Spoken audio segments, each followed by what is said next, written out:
प्रधानमंत्री नरेंद्र मोदी ने राजस्थान के बांसवाड़ा में मानगढ़ धाम आदिवासी स्मारक को राष्ट्रीय स्मारक घोषित किया है।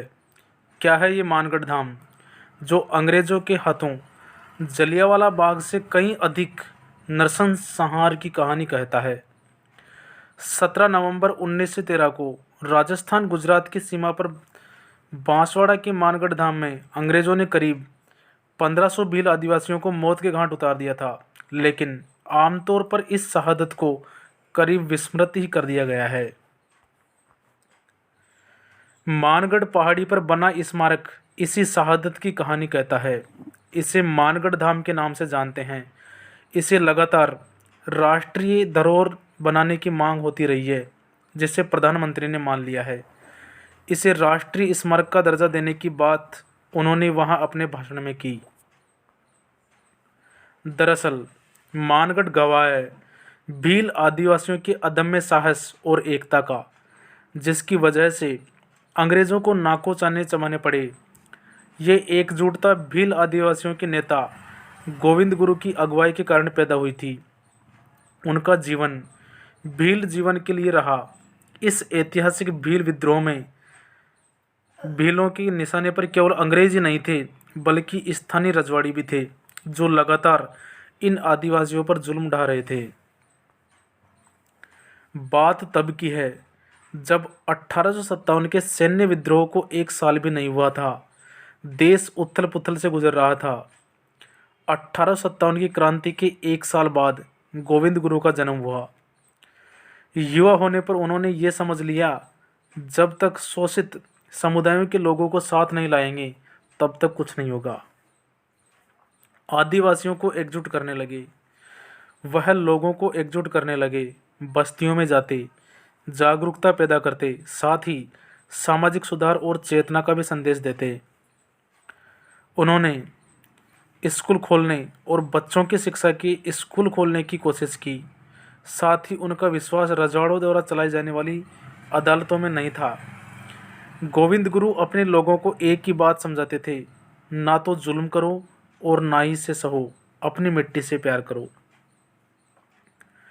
कविताओं के जरिए जागरूकता फैलाने का काम किया। सामाजिक जागरूकता फैलाने के लिए उन्होंने कई कविताएं लिखी, जिसे खुद गाते और समूह के साथ उन्हें गाया जाता। नतीजा ये हुआ कि आदिवासी एकजुट होने लगे, असर बढ़ने लगा।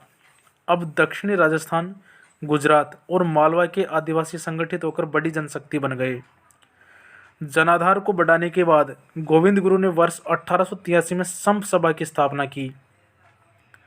भील समुदाय की भाषा में संप का अर्थ होता है भाईचारा, एकता और प्रेम। संप सभा का पहला अधिवेशन वर्ष 1903 में हुआ। आदिवासियों की एकजुटता खतरे के तौर पर देखी जाने लगी।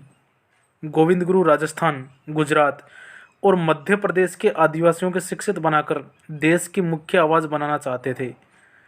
एक और उनके नेतृत्व में आदिवासी जागरूक हो रहे थे, तो दूसरी ओर देसी रजवाड़े व उनकी रहनुमा अंग्रेजी हुकूमत को लगने लगा कि अगर आदिवासी एकजुट होंगे तो ये किसी खतरे की तरह होगा।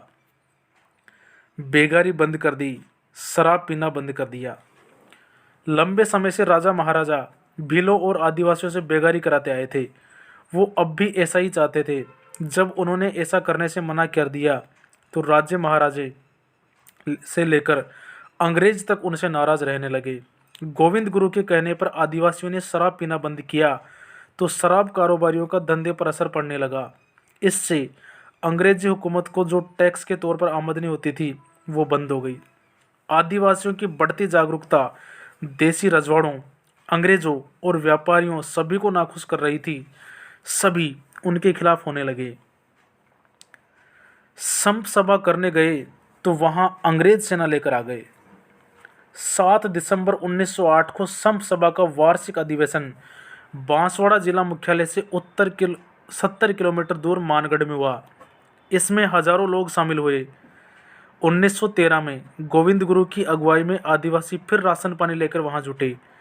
इसे देखकर विरोधियों ने अफवाह फैला दी कि ये सभी विद्रोह करके रियासतों पर कब्जा करना चाहते हैं। तब ये इलाका बम्बई राज्य के अधीन था। बम्बई राज्य का सेना अधिकारी अंग्रेजी सेना लेकर 10 नवंबर 1913 को मानगढ़ पहाड़ी के पास पहुंचा। सशस्त्र भीलों ने बलपूर्वक आयुक्त सहित सेना को वापस भेज दिया। सेना पहाड़ी से कुछ दूर पर ठहर गई। भीलों और अंग्रेजों के बीच कोई बातचीत नहीं होने की स्थिति बनती गई। अंग्रेजों ने तुरंत मेवाड़ छावनी से सेना बुलाई। 1500 आदिवासी मारे गए थे। सेना ने 17 नवंबर 1913 को मानगढ़ पहुंचते ही फायरिंग शुरू कर दी। आदिवासी मरने लगे। एक के बाद एक कुल 1500 आदिवासी मारे गए। गोविंद गुरु के पांव में गोली लगी।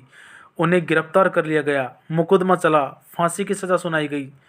बाद में फांसी को आजीवन कारावास में बदल दिया गया। अच्छे चाल चलन के कारण सन 1923 में उन्हें रिहा कर दिया गया। रिहा होने के बाद वे गुजरात के पंचमहल जिला के कंबोई गांव में रहने लगे। जिंदगी के अंतिम दिनों तक वह जन कल्याण के काम में लगे रहे। 1931 में उनका निधन हो गया। उन 1500 आदिवासियों की शहादत की याद में मानगढ़ पहाड़ी पर पत्थरों से एक स्मारक बनवाया गया। कैसा लगा आपको हमारा ये सेशन? यदि पसंद आया है तो चैनल को लाइक करें, शेयर करें और सब्सक्राइब करें।